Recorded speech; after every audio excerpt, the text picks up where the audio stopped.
Le péché de Juda est écrit avec un burin de fer. Il est gravé sur la tablette de leur cœur avec la pointe de diamant, et sur les cornes au coin de leurs autels. Aussi leurs fils ont leurs pensées, tournées vers leurs autels et vers leurs pieux sacrés, voués à Ashéra, près de chaque arbre vert, sur les hautes collines et les montagnes dans la campagne. Mais je livrerai au pillage vos biens, tous vos trésors, ainsi que vos hauts lieux, à cause des péchés que vous avez commis dans tout votre pays. Tu te dessaisiras du patrimoine que je t'ai donné, et de vos ennemis je vous rendrai esclaves, dans un pays qui vous est inconnu. Car vous avez attisé le feu de ma colère. Il sera embrasé à tout jamais. Voici ce que déclare l'Éternel. Maudit soit l'homme qui met sa confiance en l'homme et qui fait des moyens humains la source de sa force, mais qui détourne son cœur de l'Éternel. Il est comme un buisson dans le désert, et il ne verra pas arriver le bonheur. Il aura pour demeure un aride désert, une terre salée où n'habite personne.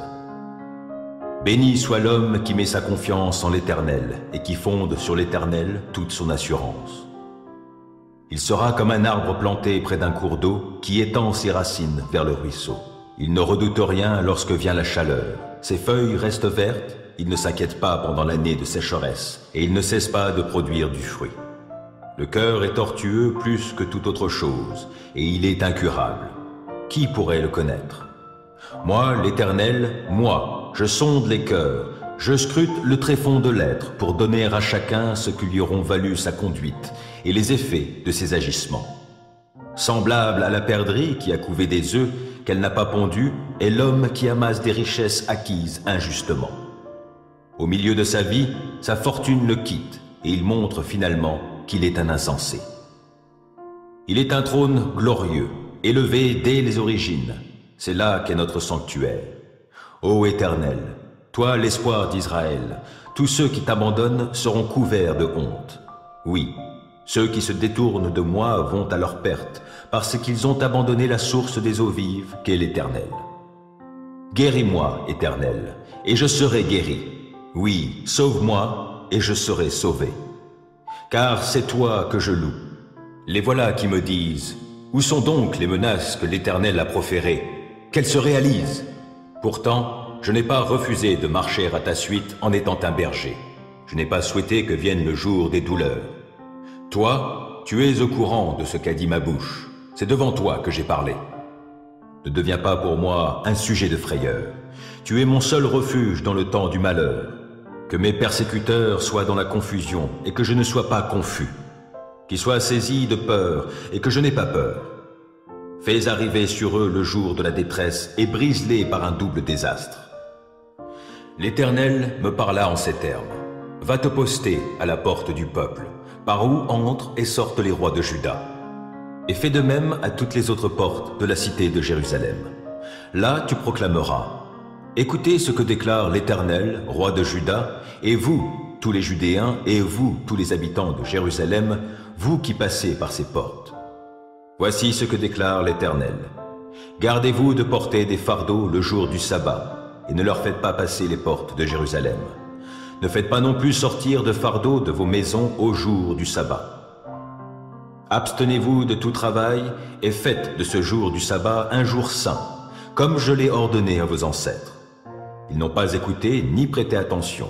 Ils ont raidi leur nuque et ils ne m'ont pas écouté. Ils n'ont pas accepté d'instruction de ma part. Mais si vous m'écoutez vraiment, déclare l'Éternel, si le jour du sabbat vous ne faites pas passer de fardeau par les portes de cette ville, et si vous faites de ce jour du sabbat un jour saint, vous abstenant en ce jour-là de tout travail, alors des rois et leurs ministres continueront à passer par ces portes. Ces rois siégeant sur le trône de David se déplaceront, montés sur des chars et des chevaux.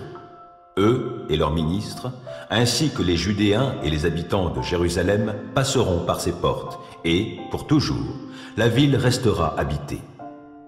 Alors des villes de Juda et des environs de Jérusalem, du territoire de Benjamin et de la vallée du Jourdain, de la montagne et du Néguev, on viendra pour offrir des holocaustes et d'autres sacrifices, des offrandes et de l'encens, pour offrir des sacrifices de reconnaissance dans le temple de l'Éternel. Mais si vous ne m'écoutez pas, si vous ne faites pas du jour du sabbat un jour saint, si vous ne vous abstenez pas de porter des fardeaux et de franchir les portes de Jérusalem en ce jour-là, alors je mettrai le feu aux portes de la ville, et il consumera les palais de Jérusalem. Il ne s'éteindra pas.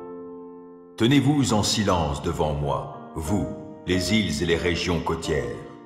Que les peuples lointains raniment leur courage. Qu'ils approchent, qu'ils parlent. Oui, allons ensemble en justice.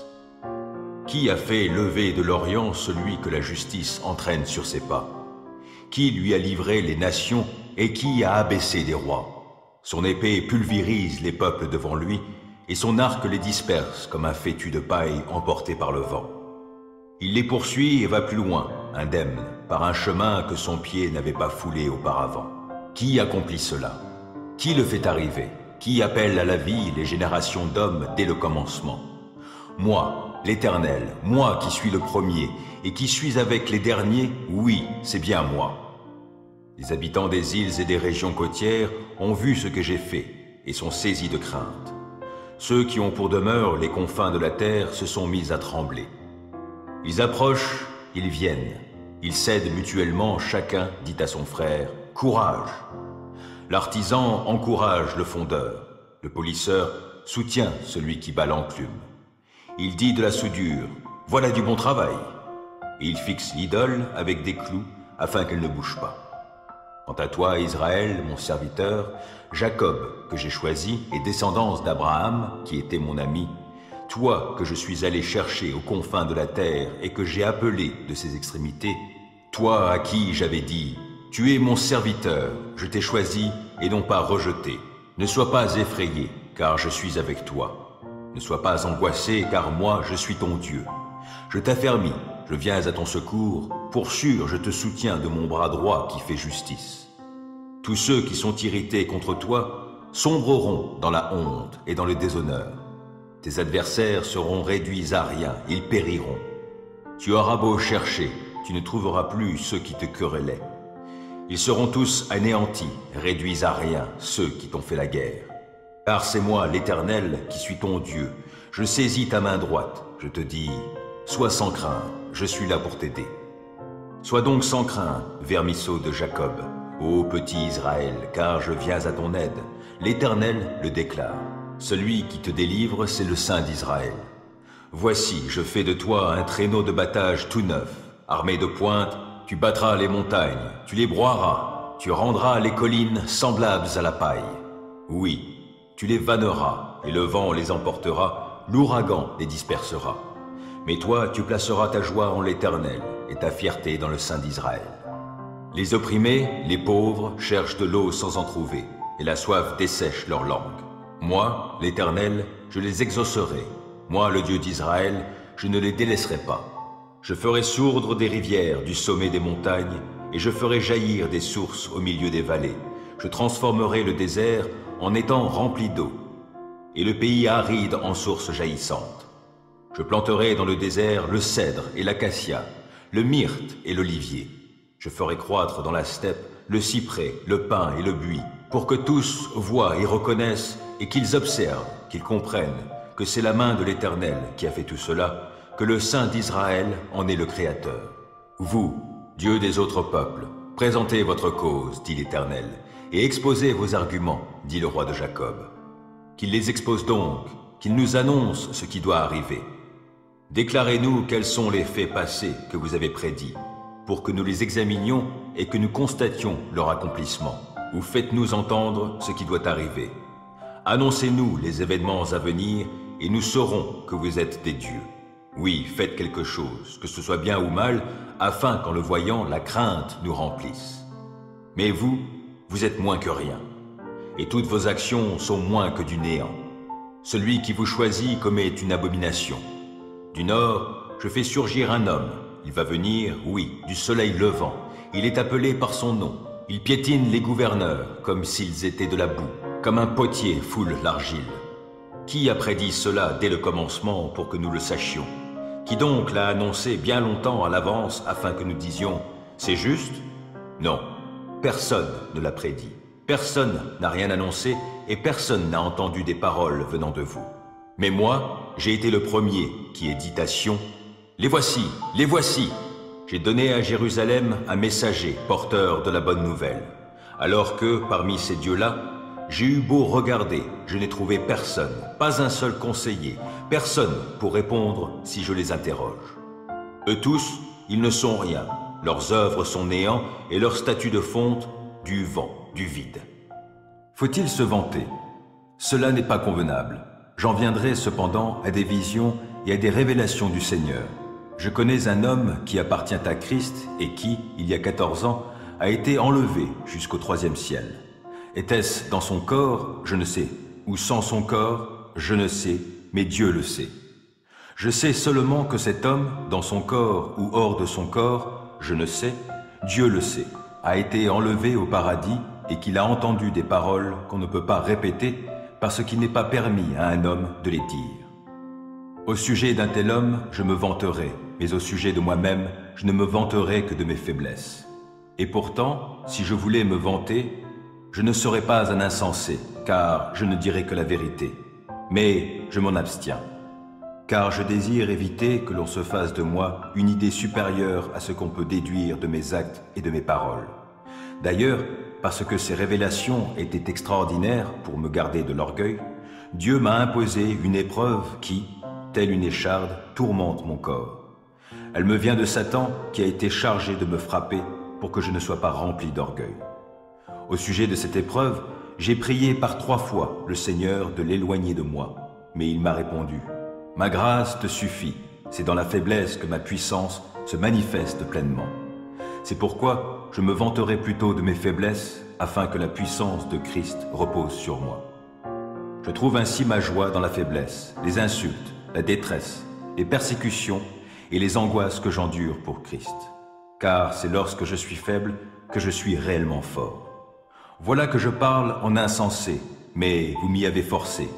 C'est vous qui auriez dû me recommander, car bien que je ne sois rien, je ne suis en rien inférieur à ces super apôtres. Les marques qui caractérisent un apôtre ont été produites parmi vous. Une persévérance sans faille, des signes miraculeux, des prodiges, des actes extraordinaires. En quoi avez-vous été défavorisés par rapport aux autres églises?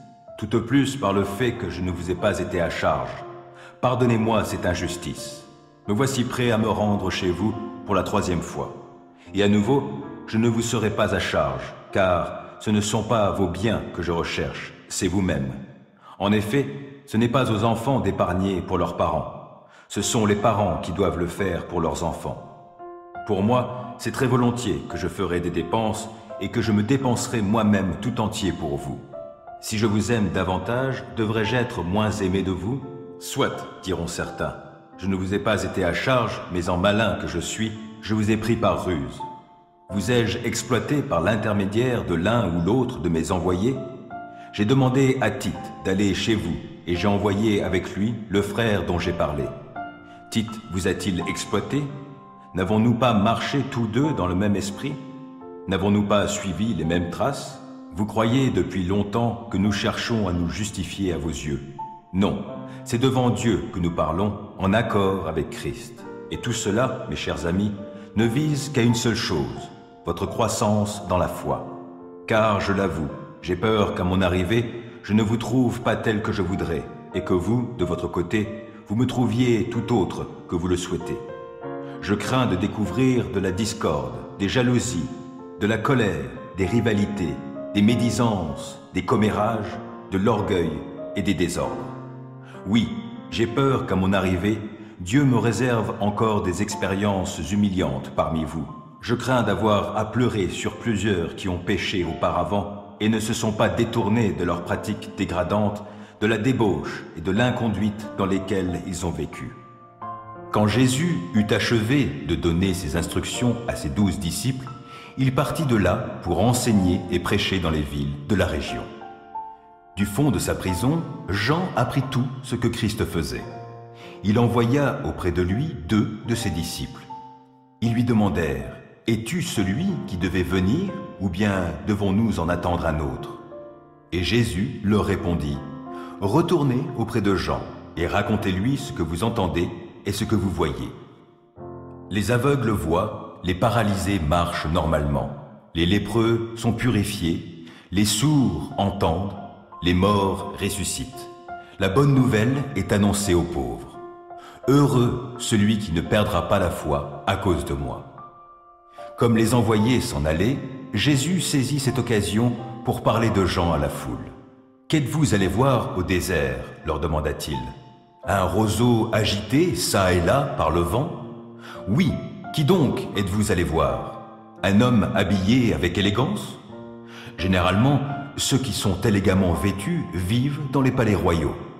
Mais qu'êtes-vous donc allés voir au désert? Un prophète? Oui, assurément, et même bien plus qu'un prophète. C'est moi qui vous le dis, car c'est celui dont il est écrit « J'enverrai mon messager devant toi, il te préparera le chemin. » Vraiment, je vous l'assure, parmi tous les hommes qui sont nés d'une femme, il n'en a paru aucun de plus grand que Jean-Baptiste. Et pourtant, le plus petit dans le royaume des cieux est plus grand que lui. Depuis l'époque où Jean-Baptiste apparut jusqu'à cette heure, le royaume des cieux se force un passage avec violence, et ce sont les violents qui s'en emparent. En effet, jusqu'à Jean, tous les prophètes et la loi l'ont prophétisé. Et, si vous voulez le croire, c'est lui, cet Élie qui devait venir. Celui qui a des oreilles, qui l'entendent. Ils sont comme ces enfants assis sur la place du marché qui crient à leurs camarades « Quand nous avons joué de la flûte, vous n'avez pas dansé. Et quand nous avons chanté des airs de deuil, vous ne vous êtes pas lamentés. » En effet, Jean est venu, il ne mangeait pas et ne buvait pas de vin. Et qu'a-t-on dit? Il a un démon en lui. Le Fils de l'homme est venu, il mange et boit, et l'on dit « Cet homme ne pense qu'à faire bonne chère et à boire du vin. Il est l'ami des collecteurs d'impôts et des pécheurs notoires. » Et cependant, la sagesse de Dieu se fait reconnaître comme telle par les œuvres qu'elle accomplit. Alors Jésus adressa de sévères reproches aux villes où il avait fait la plupart de ses miracles, parce que leurs habitants n'avaient pas changé. « Malheur à toi, Chorazin! Malheur à toi, Bethsaïda! Car si les miracles qui se sont produits au milieu de vous avaient eu lieu à Tyr et à Sidon, il y a longtemps que leurs habitants auraient changé et l'auraient manifesté en revêtant des habits de toile de sac et en se couvrant de cendres. C'est pourquoi je vous le déclare, au jour du jugement, ces villes seront traitées avec moins de rigueur que vous. Et toi, Capernaum, crois-tu que tu seras élevé jusqu'au ciel? Non, tu seras précipité au séjour des morts. Car si les miracles qui se sont produits chez toi avaient eu lieu à Sodome, elle existerait encore aujourd'hui. C'est pourquoi je vous le déclare. Au jour du jugement, le pays de Sodome sera traité avec moins de rigueur que toi. Vers cette même époque, Jésus dit « Je te loue, ô Père, Seigneur du ciel et de la terre, parce que tu as caché ces choses aux sages et aux intelligents, et que tu les as révélées à ceux qui sont tout petits. Oui, Père, car dans ta bonté, tu l'as voulu ainsi. Mon Père a remis toutes choses entre mes mains. Personne ne connaît le Fils si ce n'est le Père, et personne ne connaît le Père si ce n'est le Fils et celui à qui le Fils veut le révéler. Venez à moi, vous tous qui êtes accablés sous le poids d'un lourd fardeau, et je vous donnerai du repos. Prenez mon joug sur vous et mettez-vous à mon école, car je suis doux et humble de cœur, et vous trouverez le repos pour vous-même. Oui, mon joug est facile à porter, et la charge que je vous impose est légère. Mon fils, n'oublie pas l'éducation que je t'ai donnée, et que ton cœur retienne mes préceptes, car ils rallongeront tes jours et ajouteront des années à la durée de ta vie, et t'assureront le bonheur. Que l'amour et la fidélité ne te fassent jamais défaut. Attache-les autour de ton cou, grave-les sur les tablettes de ton cœur, et tu obtiendras la faveur de Dieu et des hommes. Tu auras la réputation d'être un homme de bon sens. Mets ta confiance en l'Éternel de tout ton cœur, et ne te repose pas sur ta propre intelligence. Tiens compte de lui pour tout ce que tu entreprends, et il te conduira sur le droit chemin. Ne te prends pas pour un sage, crains l'Éternel et détourne-toi du mal. Ce sera une bonne médecine qui t'assurera la santé du corps et la vitalité de tout ton être. Honore l'Éternel en lui donnant une part de tes biens et en lui offrant les prémices de tous tes revenus. Alors tes greniers regorgeront de nourriture et tes cuves déborderont de vin. Mon fils, si l'Éternel te corrige, n'en fais pas fi. S'il te reprend, ne t'impatiente pas. Car c'est celui qu'il aime que l'Éternel reprend, agissant avec lui comme un père avec l'enfant qu'il chérit. Heureux l'homme qui a trouvé la sagesse, heureux celui qui acquiert l'intelligence. Acquérir la sagesse vaut mieux que gagner beaucoup d'argent. Les avantages qu'elle donne sont plus précieux que l'or le plus fin. Elle a plus de prix que les perles, et aucun trésor que tu pourrais désirer n'égale sa valeur. La sagesse t'offre dans sa main droite une longue vie, et dans sa main gauche la richesse et la considération. Les voies dans lesquelles elle conduit sont agréables. Tous ses chemins convergent vers le bonheur. La sagesse est un arbre de vie pour ceux qui s'attachent à elle, et ceux qui savent la garder sont heureux. C'est avec la sagesse que l'Éternel a fondé la terre, et avec l'intelligence qu'il a disposé le ciel. Par sa science, il a fait jaillir l'eau des sources et ordonné aux nuages de répandre la rosée. Mon fils, garde les yeux fixés sur la sagesse et la réflexion, retiens-les, car elles t'apporteront la vie. Elles seront une parure pour ton cou. Alors tu iras ton chemin en toute sécurité, sans trébucher. Quand tu te coucheras, tu n'éprouveras aucune crainte et ton sommeil sera paisible. Tu n'auras pas à redouter un désastre imprévu, ni la ruine qui ne manquera pas de fondre sur les méchants. Car l'Éternel sera ton assurance, il gardera ton pied de tout piège. Si tu en as le moyen, ne refuse pas de faire du bien à celui qui est dans le besoin. Ne dis pas à ton prochain, va-t'en et reviens plus tard, demain je te donnerai, alors que tu peux le faire tout de suite. Ne manigance rien de mal contre ton prochain, alors qu'il vit sans défiance près de toi. Ne cherche pas querelle à quelqu'un sans raison, alors qu'il ne t'a fait aucun mal. N'envie pas les violents et n'adopte aucun de leurs procédés, car l'Éternel a en horreur les gens pervers. Mais il réserve son intimité aux hommes droits. La malédiction de l'Éternel pèse sur la maison du méchant, mais il bénit la demeure des justes. Il se moque des moqueurs, mais il accorde sa faveur aux humbles. L'honneur sera la part des sages, mais les insensés porteront la honte. Mieux vaut n'avoir qu'un crouton de pain sec et vivre dans la tranquillité que dans une maison où l'on festoie beaucoup tout en se querellant. Le serviteur intelligent gouvernera le fils indigne et recevra sa part d'héritage avec les frères. Le creuset épure l'argent et le four l'or, mais les cœurs, c'est l'Éternel qui les éprouve. Qui fait le mal écoute les propos des gens malfaisants, et le menteur prête l'oreille aux langues malveillantes. Se moquer du pauvre, c'est outrager son Créateur. Qui se réjouit du malheur d'autrui ne restera pas impuni. La couronne des vieillards, ce sont leurs petits-enfants, et la fierté des fils, ce sont leurs pères. Un langage distingué ne convient pas à l'insensé, combien moins le mensonge à un homme de haut rang. Dans l'esprit de ceux qui l'utilisent, le pot de vin agit comme une pierre magique. Quoi qu'il entreprenne, il doit leur assurer le succès. Qui veut se faire aimer, pardonne les torts qu'il a subis. Les rappeler divise les amis. Un reproche a plus d'effet sur un homme avisé que 100 coups de bâton administrés à un insensé. Le méchant ne recherche que la rébellion, mais c'est un messager sans pitié qui sera envoyé contre lui. Mieux vaut tomber sur une ourse privée de ses petits que de rencontrer un insensé en proie à sa folie.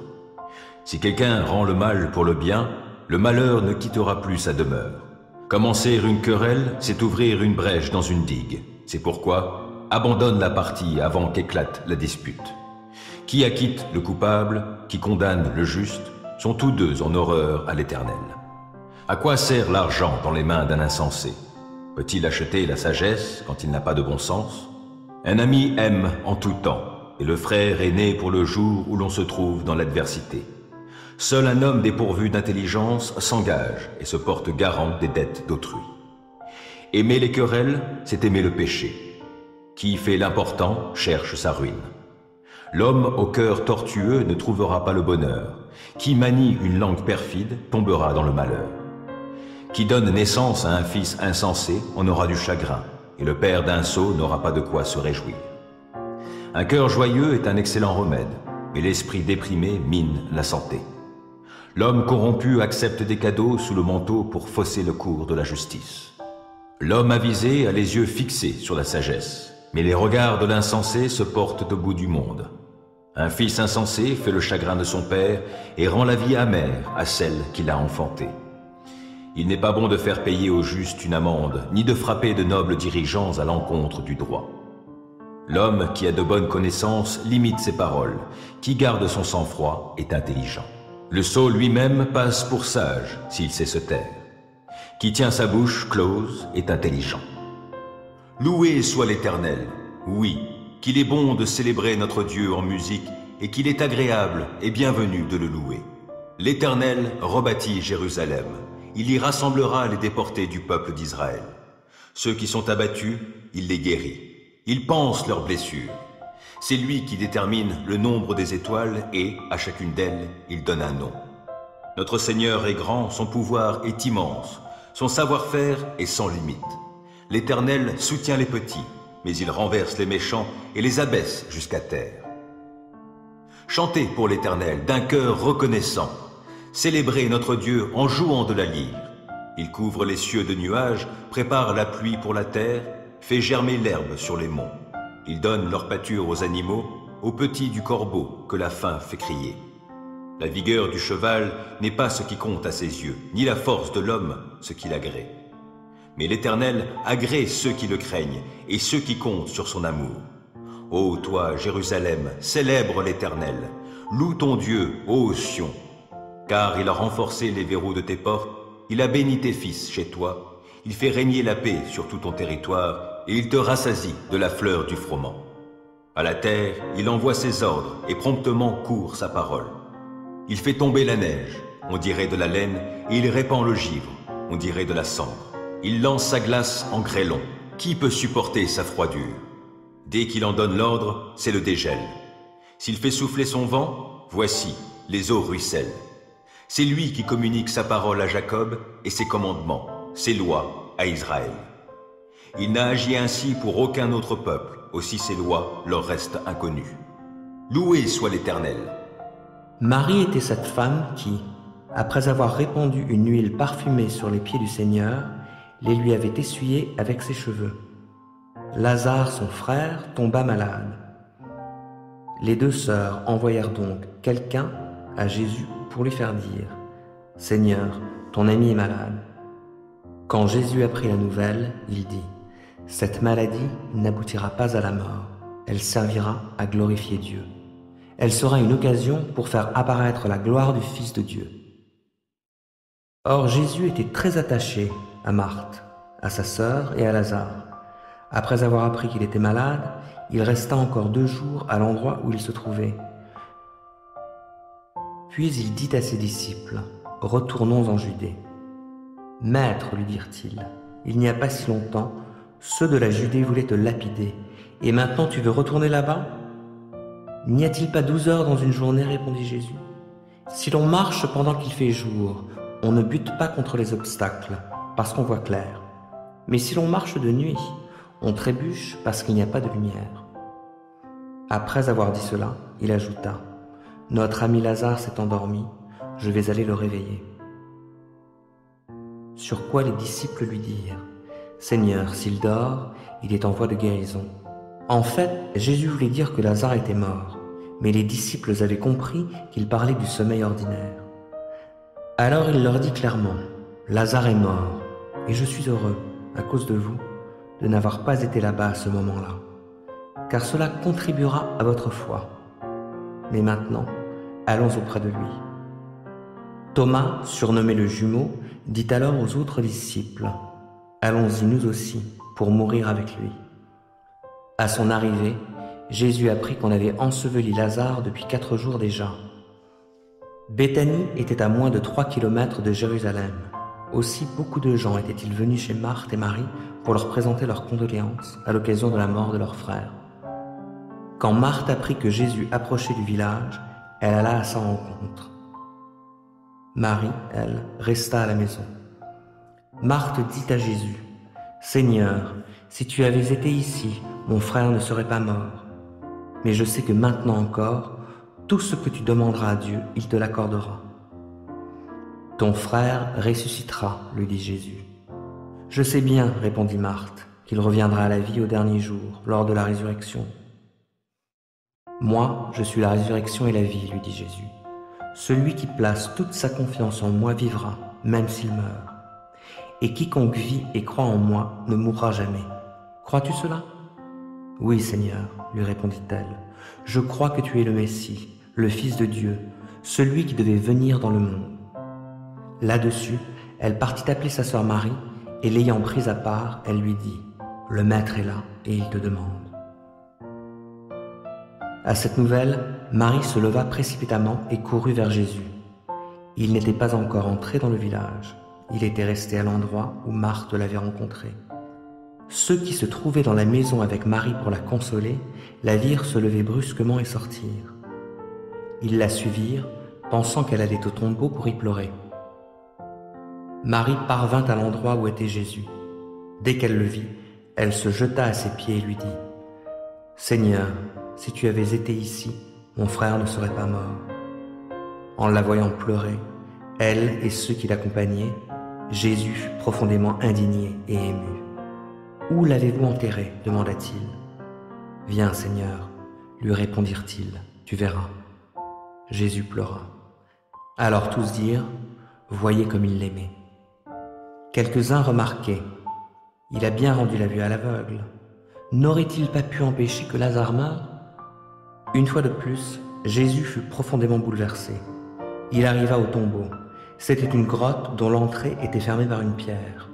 « Enlevez la pierre, dit Jésus. » Marthe, la sœur du mort, dit alors, « Seigneur, il doit déjà sentir, cela fait 4 jours qu'il est là. » Jésus lui répondit, « Ne t'ai-je pas dit, si tu crois, tu verras la gloire de Dieu ?» On ôta donc la pierre. Alors Jésus, tournant son regard vers le ciel, dit, « Père, tu as exaucé ma prière et je t'en remercie. Pour moi, je sais que tu m'exauces toujours, mais si je parle ainsi, c'est pour que tous ceux qui m'entourent croient que c'est toi qui m'as envoyé. » Cela dit, il cria d'une voix forte, « Lazare, sors de là !» Et voici que le mort sortit du tombeau. Il avait les pieds et les mains entourés de bandes de lin, le visage recouvert d'un linge. Jésus dit à ceux qui étaient là, « Déliez-le de ses bandes et laissez-le aller. » En voyant ce que Jésus avait fait, beaucoup de ceux qui étaient venus auprès de Marie crurent en lui. Quelques-uns cependant s'en allèrent trouver les pharisiens et leur rapportèrent ce que Jésus avait fait. Alors, les chefs des prêtres et les pharisiens convoquèrent le grand conseil. « Qu'allons-nous faire ?» disaient-ils. « Cet homme accomplit trop de signes miraculeux. Si nous le laissons faire de la sorte, tout le monde va croire en lui. Alors les Romains viendront et détruiront notre temple et notre peuple. » L'un d'eux, qui s'appelait Caïphe et qui était grand prêtre cette année-là, prit la parole. « Vous n'y entendez rien, leur dit-il. Vous ne voyez pas qu'il est de votre intérêt qu'un seul homme meure pour le peuple, pour que le peuple ne disparaisse pas tout entier? Or, ce qu'il disait là ne venait pas de lui, mais il était grand prêtre cette année-là. Et c'est en cette qualité qu'il prophétisa qu'il fallait que Jésus meure pour son peuple. Et ce n'était pas seulement pour son peuple qu'il devait mourir, c'était aussi pour rassembler tous les enfants de Dieu dispersés à travers le monde et les réunir en un seul peuple. C'est ce jour-là qu'ils prirent la décision de faire mourir Jésus. Jésus cessa donc de se montrer en public. Il partit de là et se retira dans la région voisine du désert, dans une ville nommée Éphraïm. Il y passa quelque temps avec ses disciples. Comme la fête de la Pâque approchait, beaucoup de gens de tout le pays montaient à Jérusalem avant la fête pour se soumettre aux cérémonies rituelles de purification. Ils cherchaient donc Jésus et se demandaient entre eux, dans la cour du temple, « Qu'en pensez-vous? Croyez-vous qu'il viendra à la fête ?» Or, les chefs des prêtres et les pharisiens avaient donné des instructions. Si quelqu'un savait où se trouvait Jésus, il devait les prévenir pour qu'on l'arrête. « Éternel, mon Dieu, malgré ta colère, ne me punis pas, et dans ton courroux, ne me châtie pas. Éternel, aie pitié de moi, car je suis sans force. Ô Éternel, guéris-moi, car de tout mon être, vois, je suis dans l'épouvante. Je suis en plein désarroi. Et toi, Éternel, quand donc interviendras-tu? Ne voudrais-tu pas revenir vers moi pour me délivrer? Dans ton amour, sauve-moi, car ceux qui sont morts ne sont plus capables de parler de toi. Qui peut te louer au séjour des morts? Or, à force de gémir, je suis épuisé, et durant la nuit, sur mon lit, je pleure. Ma couche est trempée, inondée de larmes. Mes yeux sont usés, tant j'ai de chagrin, ils n'en peuvent plus. Ce sont tous mes ennemis qui en sont la cause. Retirez-vous tous, artisans du mal. L'Éternel entend mes pleurs. L'Éternel exauce mes supplications. L'Éternel accueille ma prière. Tous mes ennemis seront dans la honte et dans l'épouvante. Ils reculeront soudain, tout honteux. Ô Seigneur, d'âge en âge, tu as été notre refuge. Avant que soient nées les montagnes et que tu aies créé la terre et l'univers, de toute éternité et pour l'éternité, toi, tu es Dieu. Tu fais retourner l'homme à la poussière, et tu dis aux humains, « Retournez-y, car 1000 ans à tes yeux sont comme le jour d'hier qui est déjà passé, comme une seule veille au milieu de la nuit. Tu les plonges dans le sommeil, et ils sont au matin comme l'herbe éphémère qui fleurit le matin et passe vite. Le soir, elle se fane et se flétrit. Nous sommes consumés par ta colère, ta fureur nous effraie. Tu as mis devant toi tous nos péchés, et tu mets en lumière tout ce que nous cachons. Tous nos jours disparaissent par ta colère, et nous achevons nos années comme un murmure. Le temps de notre vie, c'est 70 ans au mieux, 80 ans pour les plus vigoureux, et leur agitation n'est que peine et misère. Car le temps passe vite, et nous nous envolons. Qui donc connaît l'intensité de ta colère, et ton courroux à la mesure de la crainte qui t'est due? Oh, apprends-nous à bien compter nos jours, afin que notre cœur acquiert la sagesse. Tourne-toi de nouveau vers nous, ô Éternel. Jusque à quand tarderas-tu encore? Aie pitié de tes serviteurs. Rassasie-nous tous les matins de ton amour, et nous crierons de joie, pleins d'allégresse, tout au long de nos jours. Rends-nous en jours de joie les jours de nos épreuves, et en années de joie nos années de malheur. Que tes serviteurs voient tes œuvres, et que ta splendeur brille sur leurs descendants. Que le Seigneur, notre Dieu, nous accorde sa faveur. Fais prospérer pour nous l'ouvrage de nos mains. Oh oui, fais prospérer l'ouvrage de nos mains. Que Dieu se lève, et voici, ses adversaires sont dispersés, ses ennemis fuient devant lui. Tu les dissipes comme une fumée se dissipe, comme la cire qui fond au feu. Ainsi périssent devant Dieu tous les méchants. Alors les justes se réjouiront, et ils seront dans l'allégresse devant Dieu. Oui, ils seront remplis de joie. Chantez à Dieu, louez-le par vos chants. Frayez la voix de celui qui chevauche les nuées. Son nom est l'Éternel. Exultez de joie devant lui. Il est le Père des orphelins, le défenseur des veuves. Oui, tel est Dieu dans sa sainte demeure. Dieu accorde aux gens seuls une famille. Il donne aux prisonniers de sortir libres, dans la joie. Seuls les rebelles sont confinés dans un désert aride. Ô notre Dieu, quand tu sortis en tête de ton peuple, quand tu marchas dans le désert. La terre alors trembla, le ciel fondit en eau, devant Dieu, le Dieu du mont Sinaï, devant Dieu, le Dieu d'Israël. Tu répandis, ô Dieu, une pluie bienfaisante, pour affermir le peuple qui t'appartient alors qu'il était épuisé. Ton peuple habite dans le lieu que tu as préparé, ô Dieu, dans ta bonté, pour que les pauvres s'y installent. Le Seigneur dit un mot, et aussitôt les messagères d'une bonne nouvelle font une armée nombreuse. Les rois des armées ennemies s'enfuient, et c'est la débandade. Celles qui sont restées à la maison partagent le butin. Allez-vous rester au repos auprès des bergeries? Les ailes de la colombe sont argentées et son plumage est jaune d'or. Lorsque le Tout-Puissant y dispersa les rois, il neigeait sur le mont Salmon. Vous, montagnes sublimes, monts du Bassan, monts aux cimes nombreuses, monts du Bassan, pourquoi jalousez-vous, monts aux cimes nombreuses, le mont choisi par Dieu pour résidence? Néanmoins, l'Éternel y habitera pour toujours. Les chars de Dieu sont innombrables, il y en a des milliers, et l'Éternel est parmi eux. Il est venu du Sinaï jusqu'à son sanctuaire. Tu es monté sur la hauteur, tu as emmené des captifs. Et tu as prélevé des dons parmi les hommes, et même parmi les rebelles, pour ta demeure, Éternel Dieu. Béni soit le Seigneur jour après jour, car il nous prend en charge, ce Dieu qui est notre Sauveur. Dieu est pour nous un Dieu qui sauve. L'Éternel, le Seigneur, peut nous délivrer de la mort. Mais Dieu fracassera le crâne de ses ennemis, la tête chevelue des hommes dont la conduite est coupable. Le Seigneur a déclaré, « Des monts du Bassan, je les ramènerai des profondeurs marines, afin que tu baignes tes pieds dans le sang de ses ennemis et que tes chiens prennent leur part à la curée. » On voit arriver ton cortège, ô Dieu, oui, le cortège de mon Dieu, mon roi dans le lieu saint. Les chanteurs sont en tête, les musiciens en queue, ils viennent au milieu de jeunes filles, battant du tambourin. Bénissez Dieu dans vos rassemblements, bénissez le Seigneur, vous, issus d'Israël. En tête marche Benjamin, le plus petit, puis les chefs de Juda avec leurs grandes troupes, les chefs de Zabulon et ceux de Nephtali. Ton Dieu a décidé de te prodiguer de la force. Veuille accomplir avec puissance, ô Dieu, tes œuvres envers nous, depuis ton sanctuaire qui domine Jérusalem. Des rois t'y apporteront leurs présents.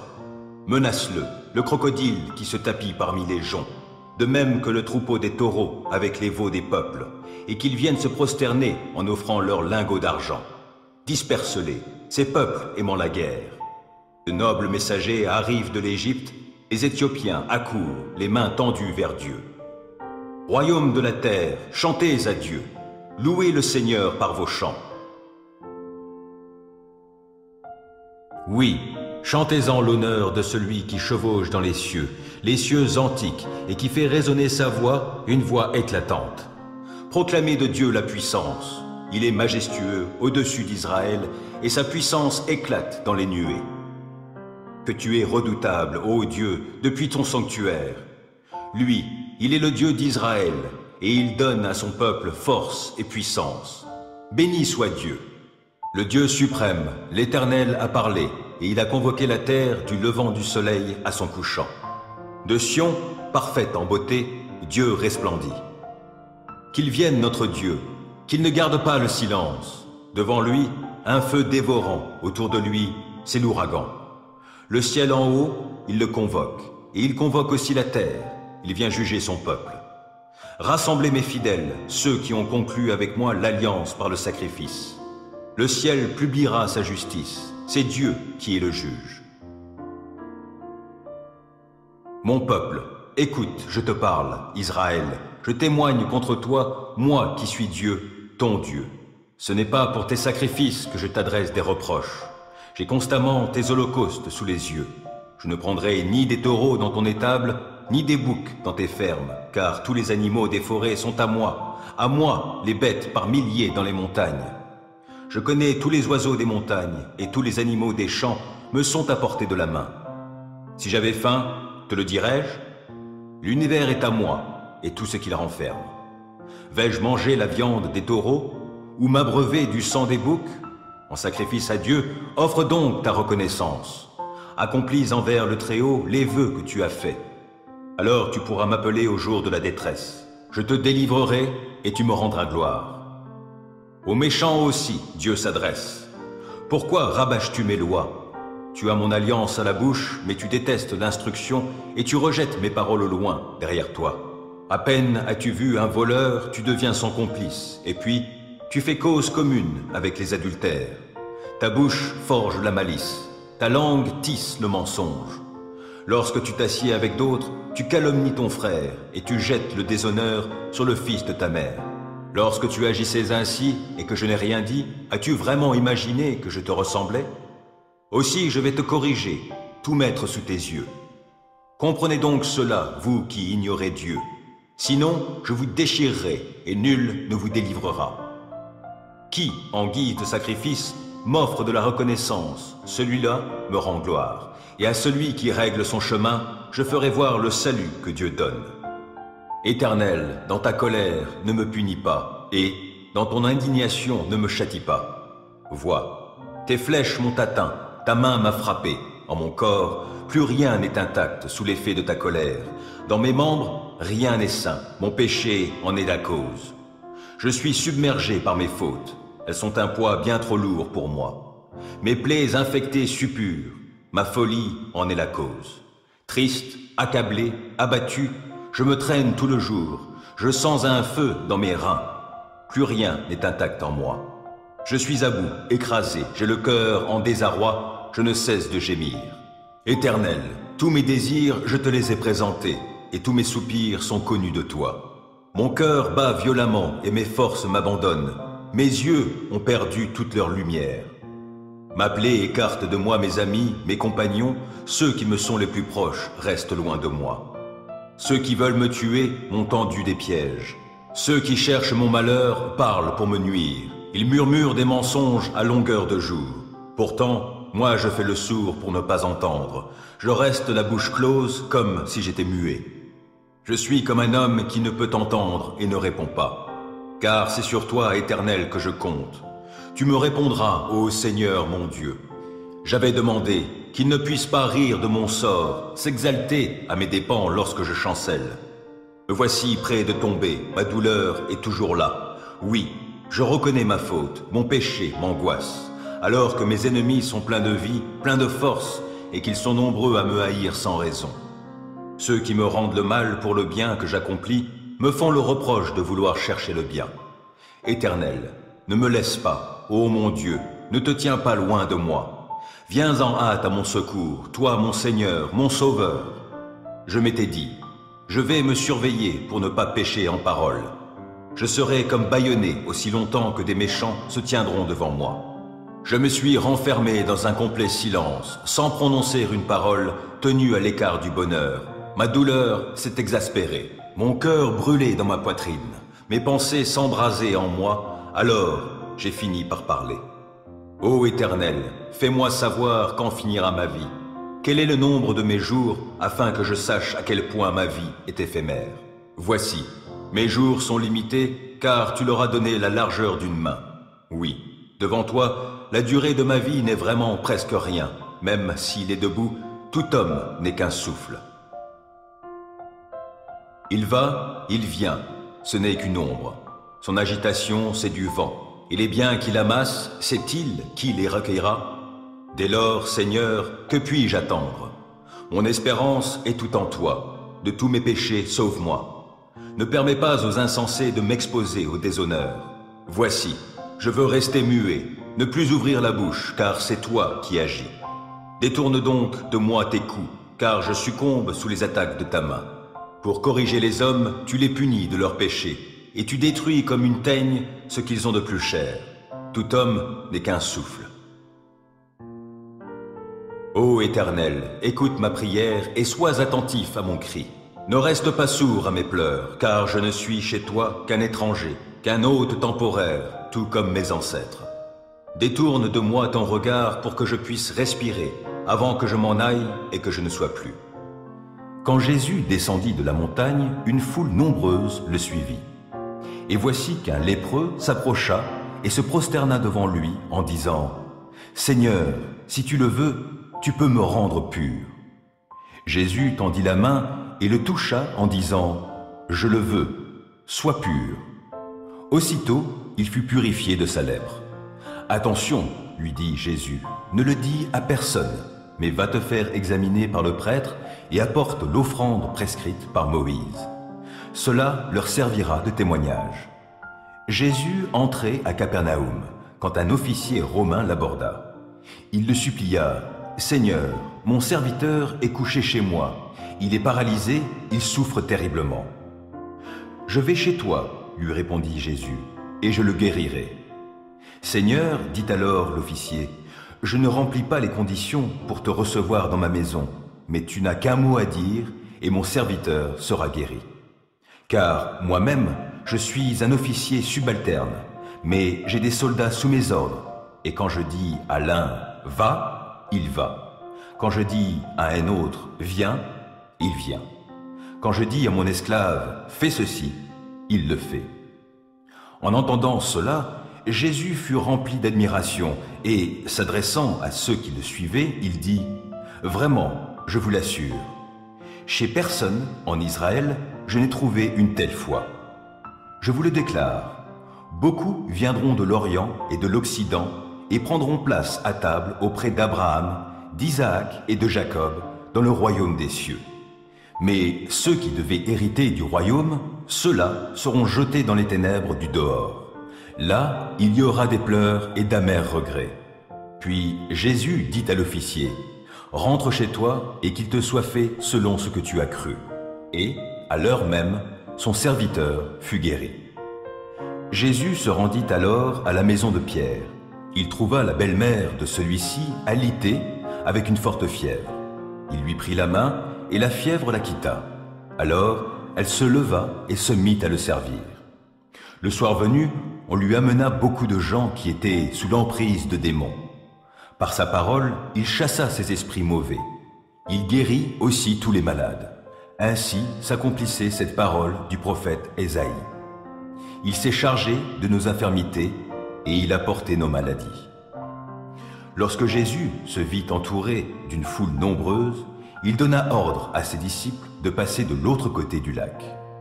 Un spécialiste de la loi s'approcha et lui dit « Maître, je te suivrai partout où tu iras. » Jésus lui répondit « Les renards ont des tanières et les oiseaux du ciel des nids. Mais le Fils de l'homme n'a pas d'endroit où reposer sa tête. » « Seigneur, lui dit un autre qui était de ses disciples, « permets-moi d'aller d'abord enterrer mon Père. » Mais Jésus lui répondit, « Suis-moi et laisse à ceux qui sont morts le soin d'enterrer leurs morts. » Il monta dans un bateau et ses disciples le suivirent. Tout à coup, une grande tempête se leva sur le lac et les vagues passaient par-dessus le bateau. Pendant ce temps, Jésus dormait. Les disciples s'approchèrent de lui et le réveillèrent en criant « Seigneur, sauve-nous, nous sommes perdus !»« Pourquoi avez-vous si peur ?» leur dit-il. « Votre foi est bien petite. » Alors il se leva, parla sévèrement au vent et au lac, et il se fit un grand calme. Saisis d'étonnement, ceux qui étaient présents disaient « Quel est donc cet homme pour que même les vents et le lac lui obéissent ?» Quand il fut arrivé de l'autre côté du lac, dans la région de Gadara, 2 hommes qui étaient sous l'emprise de démons sortirent des tombeaux et vinrent à sa rencontre. Ils étaient si dangereux que personne n'osait plus passer par ce chemin. Et voici qu'ils se mirent à crier « Que nous veux-tu, Fils de Dieu ? Es-tu venu nous tourmenter avant le temps ?» Or, il y avait, à quelque distance de là, un grand troupeau de porcs en train de paître. Les démons supplièrent Jésus « Si tu veux nous chasser, envoie-nous dans ce troupeau de porcs. » « Allez !» leur dit-il. Les démons sortirent de ces 2 hommes et entrèrent dans les porcs. Aussitôt, tout le troupeau s'élança du haut de la pente et se précipita dans le lac, et toutes les bêtes périrent noyées. Les gardiens du troupeau s'enfuirent, coururent à la ville et allèrent raconter tout ce qui s'était passé, en particulier ce qui était arrivé aux 2 hommes qui étaient sous l'emprise de démons. Là-dessus, tous les habitants de la ville sortirent à la rencontre de Jésus et, quand ils le virent, le supplièrent de quitter leur territoire. « Fais-moi justice, ô Éternel, car la vie que je mène est sans reproche. Je me confie en l'Éternel, je ne faiblirai pas. Sonde-moi, Éternel, éprouve-moi et examine mon cœur et mes pensées. Je garde ton amour présent à mon esprit et je conduis ma vie selon ta vérité. Je ne vais pas m'asseoir avec les hommes fourbes. Je ne fréquente pas les hypocrites. Je hais la compagnie de ceux qui font le mal. Je ne vais pas m'asseoir chez les méchants. Je laverai mes mains en signe d'innocence avant de m'approcher de ton autel, ô Éternel, pour t'exprimer ma gratitude et raconter tes œuvres merveilleuses. Ô Éternel, j'aime le lieu où tu habites et où ta gloire a sa demeure. Ne lie donc pas mon sort à celui des pécheurs, ne m'ôte pas la vie avec les assassins. Ils ont commis des actes criminels, ils se sont laissés acheter. Mais moi, je veux mener une vie sans reproche. Délivre-moi et fais-moi grâce. Je marche sur le droit chemin. Oui, je veux te bénir, ô Éternel, au sein de l'assemblée. Et maintenant écoutez-moi, vous qui êtes riches. Pleurez et lamentez-vous au sujet des malheurs qui vont fondre sur vous. Votre richesse est pourrie et vos vêtements sont rongés par les mites. Votre or et votre argent sont corrodés, et cette corrosion témoignera contre vous. Elle dévorera votre chair comme un feu. Vous avez entassé des richesses dans ces jours de la faim. Vous n'avez pas payé leur juste salaire aux ouvriers qui ont moissonné vos champs. Cette injustice crie contre vous, et les clameurs des moissonneurs sont parvenues jusqu'aux oreilles du Seigneur des armées célestes. Vous avez vécu ici-bas dans les plaisirs et le luxe. Vous vous êtes engraissés comme des animaux pour le jour où vous allez être égorgés. Vous avez condamné, vous avez assassiné des innocents sans qu'ils vous résistent. Frères et sœurs, patientez donc jusqu'à ce que le Seigneur vienne. Pensez au cultivateur. Il attend les précieuses récoltes de sa terre. Il prend patience à leur égard, jusqu'à ce que tombent les pluies de l'automne et du printemps. Vous aussi, prenez patience, soyez pleins de courage, car la venue du Seigneur est proche. Ne vous répandez pas en plaintes les uns contre les autres, frères et sœurs, si vous ne voulez pas être condamnés. Voici que le juste tient déjà devant la porte. Frères et sœurs, prenez comme modèle de patience persévérante dans la souffrance les prophètes qui ont parlé de la part du Seigneur. Oui, nous disons bienheureux ceux qui ont tenu bon. Vous avez entendu comment Job a supporté la souffrance. Vous savez ce que le Seigneur a finalement fait en sa faveur, parce que le Seigneur est plein de bonté et de compassion. Avant tout, frères et sœurs, ne faites pas de serment, ni par le ciel, ni par la terre, ni par n'importe quoi d'autre. Que votre oui soit un vrai oui, et votre non un vrai non, afin que vous ne tombiez pas sous le coup de la condamnation. L'un de vous passe-t-il par la souffrance? Qu'il prie. Un autre est-il dans la joie? Qu'il chante des cantiques. L'un de vous est-il malade? Qu'il appelle les responsables de l'Église, qui prieront pour lui, après lui avoir fait une onction d'huile au nom du Seigneur. La prière faite avec foi obtiendra la guérison du malade, et le Seigneur le relèvera. S'il a commis quelque péché, il lui sera pardonné. Confessez vos péchés les uns aux autres, et priez les uns pour les autres, afin que vous soyez guéris.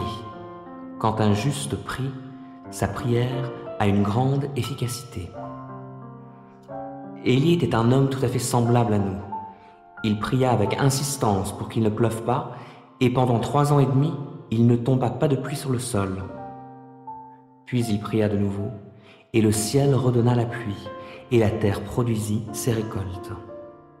Mes frères et sœurs, si quelqu'un parmi vous s'égare loin de la vérité, et qu'un autre l'y ramène, sachez que celui qui ramène un pécheur de la voie où il s'égarait le sauvera de la mort, et permettra le pardon d'un grand nombre de péchés.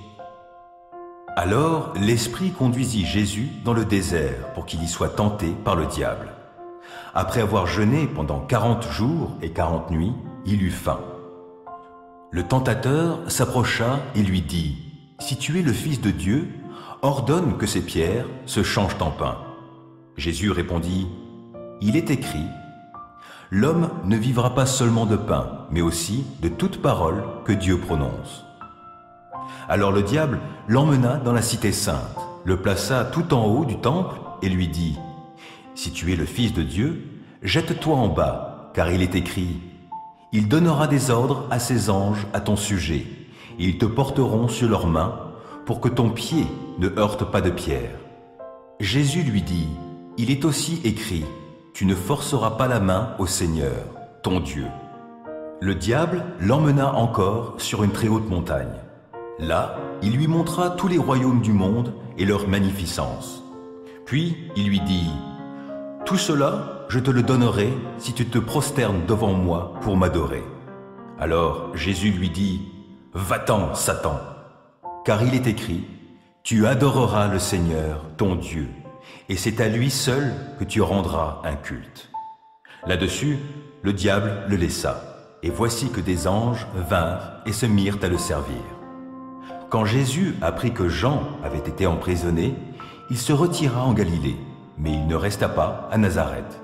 Il alla s'établir à Capernaum, une ville située au bord du lac, dans les territoires de Zabulon et de Nephtali. Ainsi s'accomplit cette parole du prophète Ésaïe qui avait annoncé : « Écoute, ô toi, terre de Zabulon, et toi, terre de Nephtali. » contrée voisine de la mer, située au-delà du Jourdain, ô toi, Galilée des populations étrangères. Le peuple qui vivait dans les ténèbres a vu briller une grande lumière. Et sur ceux qui habitaient dans le pays, sur lequel planait l'ombre de la mort, une lumière s'est levée. À partir de ce moment, Jésus commença à prêcher en public en disant « Changez, car le royaume des cieux est proche ». Un jour qu'il marchait au bord du lac de Galilée, il vit deux frères, Simon, qu'on appelle aussi Pierre, et André, son frère, qui lançaient un filet dans le lac car ils étaient pêcheurs. Il leur dit « Suivez-moi, et je ferai de vous des pêcheurs d'hommes. » Ils abandonnèrent aussitôt leur filet et le suivirent. Poursuivant son chemin, il vit deux autres frères, Jacques, fils de Zébédée, et Jean, son frère. Ils étaient dans leur bateau avec Zébédée, leur père, et ils réparaient leur filet. Il les appela et, aussitôt, ils laissèrent leur bateau, quittèrent leur père et le suivirent. Jésus parcourait toute la Galilée, il enseignait dans les synagogues, proclamait la bonne nouvelle du royaume des cieux et guérissait les gens de toute maladie et de toutes infirmités. Bientôt, on entendit parler de lui dans toute la Syrie. On lui amena tous ceux qui étaient atteints de diverses maladies et souffraient de divers maux, ceux qui étaient sous l'emprise de démons ainsi que des épileptiques et des paralysés, et il les guérit tous. Des foules nombreuses se mirent à le suivre. Elles étaient venues de la Galilée, de la région des 10 villes, de Jérusalem, de la Judée et du territoire transjordanien. Jésus monta dans un bateau, traversa le lac et se rendit dans sa ville. On lui amena un paralysé couché sur un brancard. Lorsqu'il vit la foi de ces gens, Jésus dit au paralysé « Prends courage, mon enfant, tes péchés te sont pardonnés. » Là-dessus, quelques spécialistes de la loi pensèrent en eux-mêmes « Cet homme blasphème ». Mais Jésus connaissait leurs pensées. Il leur dit « Pourquoi avez-vous ces mauvaises pensées en vous-même? Qu'est-ce qui est le plus facile? Dire « Tes péchés te sont pardonnés » ou dire « Lève-toi et marche ». Eh bien, vous saurez que le Fils de l'homme a, sur la terre, le pouvoir de pardonner les péchés. Alors, il dit au paralysé, « Je te l'ordonne, lève-toi, prends ton brancard et rentre chez toi. » Le paralysé se leva et s'en alla chez lui. En voyant cela, les foules furent saisies de frayeur et rendirent gloire à Dieu qui avait donné aux hommes un si grand pouvoir. Jésus s'en alla. En passant, il vit un homme installé au poste de péage. Son nom était Matthieu. Il lui dit « Suis-moi ». Matthieu se leva et le suivit. Un jour, Jésus était à table chez Matthieu. Or, beaucoup de collecteurs d'impôts et de pêcheurs notoires étaient venus et avaient pris place à table avec lui et ses disciples. En voyant cela, les pharisiens interpellèrent ses disciples. « Comment votre maître peut-il manger de la sorte avec des collecteurs d'impôts et des pêcheurs notoires ?» Mais Jésus, qui les avait entendus, leur dit « Les bien portants n'ont pas besoin de médecins, ce sont les malades qui en ont besoin. Allez donc apprendre quel est le sens de cette parole. Ce que je veux, c'est la compassion bien plus que les sacrifices, car je ne suis pas venu appeler des justes, mais des pécheurs. » Alors les disciples de Jean vinrent trouver Jésus et lui demandèrent « Comment se fait-il que tes disciples ne jeûnent pas, alors que nous, comme les pharisiens, nous le faisons souvent ?»